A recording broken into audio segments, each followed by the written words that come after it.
Alrighty guys, we're out in the middle of buttfuck nowhere pretty much, 2 hours away from Edmonton. So you guys can hear, we got the generator going. It's like almost 12 at night.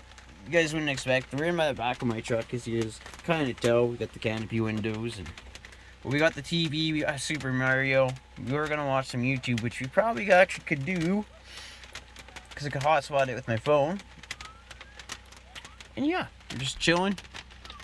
There's Aaron. Oh, yeah. We're chilling. We got all the fucking fly rods and rods there. Oh, there's something you guys shouldn't have seen, but the sink's under there. But anyways, yeah, fuck, we're just chilling out. Fucking have a good time, and probably gonna end it here.